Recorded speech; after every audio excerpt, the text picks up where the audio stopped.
अगर आपको fix deposit में हाई रिटर्न चाहिए तो आप लोगों ने सही वीडियो को क्लिक किया है। दोस्तों, हम जैसे मिडिल क्लास लोग अपने मेहनत का पैसे को इन्वेस्ट तो कर देते हैं, पर हमारे फाइनेंशियल ज्ञान की कमी के कारण हमें फिक्स डिपॉजिट में जितना रिटर्न मिलना चाहिए उतना रिटर्न हमें नहीं मिल पाता। वहीं पे बैंक और फाइनेंशियल इंस्टीट्यूशन भी अपना फायदा निकालने के लिए हमें बेहद ऑफिस लाके हमारा फायदा दिखा के इन्वेस्ट करवाती है। नमस्कार दोस्तों, मैं हूँ आपका शुभचिंतक। आपका स्वागत है इस वीडियो में।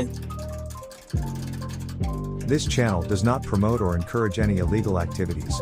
All contents provided by this channel is meant for educational purpose only.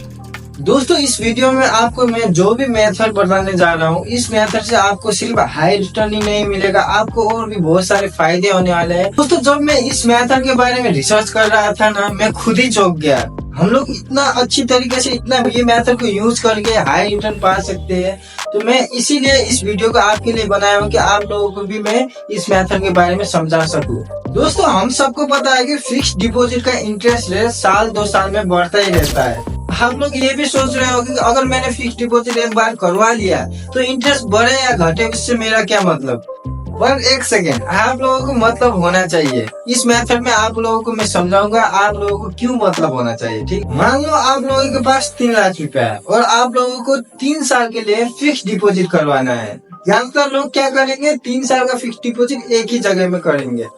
आप लोगों को ऐसा नहीं करना है इस मेथड में। ठीक है, आप लोगों को क्या करना है, 3 लाख रुपया एक साल के लिए 3 साल के लिए फिक्स डिपॉजिट कराना है। प्रत्येक साल में 1 लाख रुपया आप लोगों को फिक्स डिपॉजिट करवाना है। आप लोग ये भी सोच रहे होंगे ऐसा करूंगा तो हमें क्या फायदा होगा। फायदा तो मुझे कुछ नहीं दिख रहा है। मैं आपको 3 कंडीशन दूंगा यार, 3 तरीके से आप लोगों को फायदा समझाने की कोशिश करूंगा। कंडीशन नंबर 1, मैं आपको अपना एग्जाम्पल देके बताता हूँ। जैसे मान लो मेरे पास 3 लाख रुपया है, मैंने सिंपल तरीके से 3 साल के लिए एफडी करा दिया। ठीक है, और उसके अगले साल ही मुझे 1 लाख की जरूरत पड़ गई, तो मैं क्या करूंगा, उस एफडी को मुझे तोड़ना पड़ेगा। उल्टा मुझे प्लांटी और एग्जिट फी देना पड़ेगा बैंक को। हाई रिटर्न का तो छोड़ो, ठीक है, मुझे यहाँ पे उल्टा घाटा लगने वाला है। और मैंने वहीं पे लैंडिंग मेथड का यूज किया होता, 1 साल के लिए मैंने अगर इन्वेस्ट किया होता तो अगले साल मुझे कोई भी एफडी तोड़ना नहीं पड़ता, मेरा पैसा मैच्योर हो जाता और मैं उस पैसे को यूज कर पाता।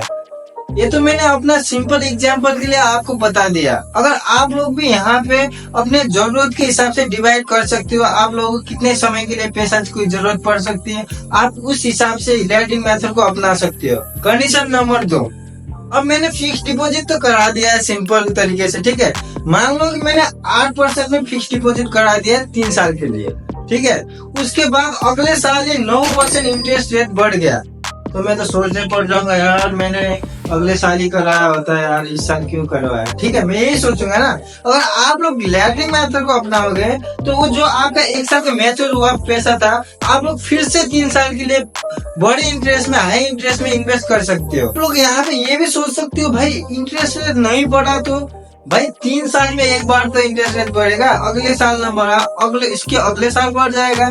ठीक है, इससे आप लोगों का इंटरेस्ट का पूरा रिस्क मैनेजमेंट हो जाएगा। कंडीशन नंबर 3, ज्यादातर लोग क्या करते हैं, फिक्स डिपॉजिट का इंटरेस्ट रेट कब बढ़ेगा तब मैं इन्वेस्ट करूंगा, ये सोच के बैठे रहते हैं।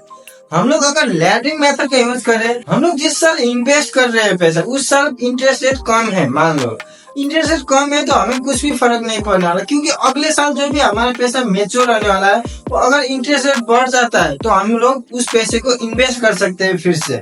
ये तो हो गया इस मेथड का फायदे की बात। हर एक चीज का 2 पहलू होता है, फायदा और घाटा।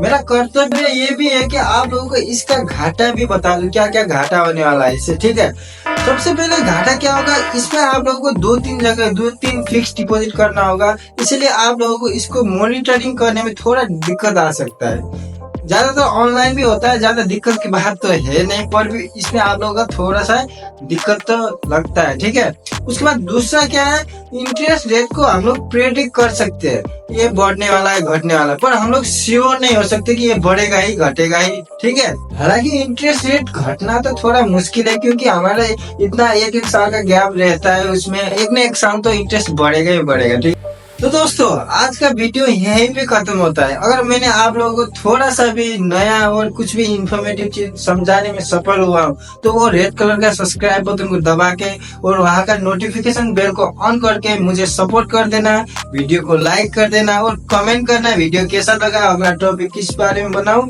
आज के लिए इतना ही बस। नमस्कार, मिलते हैं अगले वीडियो में। Bye bye.